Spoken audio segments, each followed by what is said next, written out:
Une unité de production de béton prêt à l'emploi produit à la demande des bétons frais livrés sur des chantiers situés à proximité. L'unité de production de béton prêt à l'emploi, communément appelée unité de production BPE, est divisée en 6 zones principales. La zone de circulation des véhicules, la zone de process, le poste de commande, les stocks d'adjuvants, de granulats et de pulvérulents, le module de malaxage, les bacs de décantation. Cette vidéo va vous présenter en détail l'ensemble de ces 6 zones, en suivant le processus de fabrication de béton prêt à l'emploi. L'approvisionnement et le stockage des constituants. Les granulats, sable et gravier peuvent être acheminés par barge, train ou camion depuis une carrière. Leur livraison sur le site de production BPE doit respecter un sens de circulation unique. À leur arrivée, après vérification du bon de livraison, ils sont déversés dans une trémie et convoyés par tapis transporteur dans des cases de stockage. Une unité de production de BPE dispose en moyenne de 6 cases de stockage pour 6 types de granulats différents, dont un pouvant être prévu pour recevoir des granulats recyclés. Les cases peuvent être équipées d'organes de chauffage permettant la production en hiver. Des canons à air qui dégagent de l'air comprimé à grande vitesse et empêchent la formation de voûtes et de cheminées dans les cases complètent les équipements de stockage de granulats. Les pulvérulents, ciment, anhydrite, cendres volantes et filaires sont stockés dans des silos étanches équipés de filtres anti-poussière en leur sommet. Les silos sont équipés de plusieurs organes de sécurité. Leur remplissage se fait par voie pneumatique. Après s'être assuré du bon état des flexibles et des raccords, le chauffeur du camion de livraison fixe les tuyaux sur la citerne et sur l'installation de façon sûre. Il complète la fixation au moyen d'un câble anti-fouet.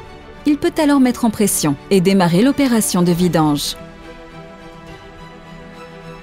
Les adjuvants sont des produits dont l'incorporation au béton permet la modification des propriétés du mélange à l'état frais ou durci. Ils sont stockés en cuve étanche et hors gel sur un bac de rétention, évitant tout risque de pollution du sol.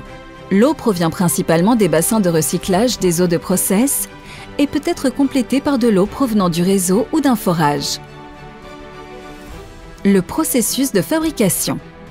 Depuis son poste de commande, le pilote d'installation choisit la formulation correspondant aux propriétés du béton à produire.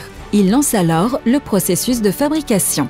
Toutes les matières premières sont pesées très précisément dans des bascules. Les granulats sont acheminés sur un tapis peseur jusqu'à une trémie d'attente située au-dessus du malaxeur.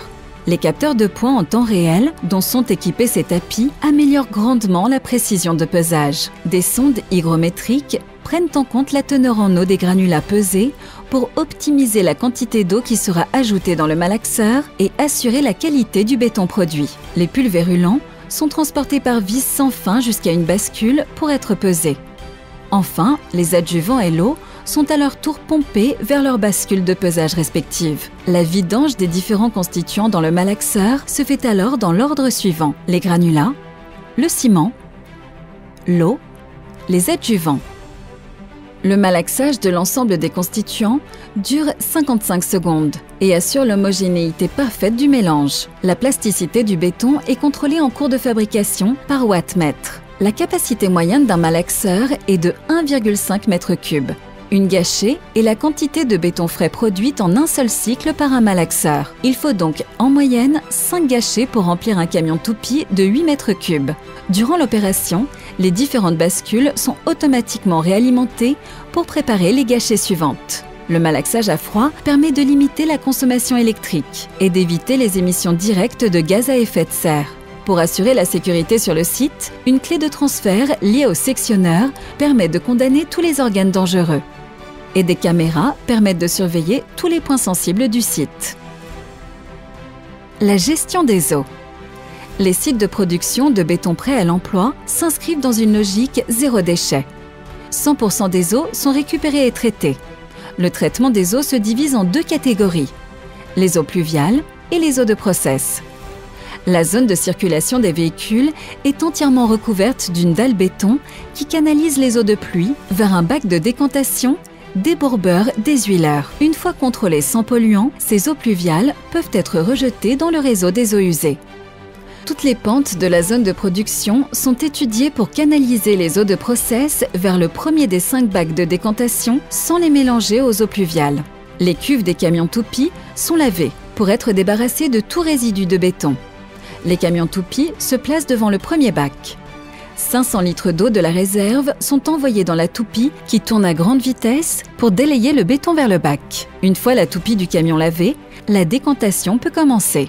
5 bassins se succèdent pour décanter, séparer et filtrer les matières. L'eau stockée dans le dernier bassin est réutilisée dans le process de fabrication du béton, soit en étant intégrée directement dans des formulations, soit pour nettoyer les différents organes de l'unité de production et les camions.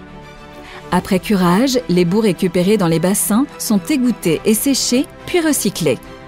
Ces mesures ont permis à la profession de réduire de 20% sa consommation d'eau par mètre cube de BPE par rapport à l'exigence réglementaire. Le recyclage. Lorsqu'un camion toupie revient sur l'unité de production avec un volume résiduel de béton, le contenu est versé dans une benne prévue à cet effet. Une fois durci, le béton sera concassé et recyclé, soit sur l'unité de production, soit sur un site dédié. Il pourrait être utilisé en substitution de granulats naturels jusqu'à 60% dans de nouvelles formulations de béton en respectant les règles établies par la norme NF-EN 206-CN. L'utilisation de granulats issus du recyclage du béton permet l'économie de ressources naturelles. Matériau vertueux, le béton peut ainsi être recyclé à l'infini. En conclusion, avec 1875 unités de fabrication et 15 000 emplois directs, la production de BPE participe au sein de la filière béton à la création de richesses dans les territoires. Tous ces emplois, par définition non délocalisables, s'intègrent dans la vaste chaîne des entreprises et des artisans du bâtiment et des travaux publics. La production industrialisée du BPE est un facteur de qualité, dont la durabilité est l'enjeu majeur. Équipées de matériel performant qui permettent de réduire les impacts environnementaux, les unités de production de BPE ont vu leur conception évoluer pour répondre aux contraintes d'intégration locale, tant visuelle que technique. Souvent localisées en milieu urbain, elles recherchent une intégration paysagère maximale et garantissent le respect et le confort des riverains. Ainsi, les unités de production peuvent être abritées dans des bâtiments intégrés à l'environnement ou encore implantées sur des parcelles plus vastes, avec la création d'espaces arborés et paysagers offrant un meilleur confort visuel. Ces outils et ces résultats montrent de façon concrète l'engagement de l'ensemble de la filière en faveur d'une démarche de progrès environnemental continu, mais également les investissements renouvelés en matière de modernisation des outils de production. Le béton produit par les unités de BPE s'inscrit donc dans une logique d'économie circulaire, au plus près des ressources et des besoins. Il permet de bâtir des ouvrages pour mieux vivre, mieux habiter et mieux se déplacer. Il ne cesse d'évoluer pour répondre aux exigences des concepteurs, des architectes et de l'usager final, tant en performance technique environnementale qu'économique.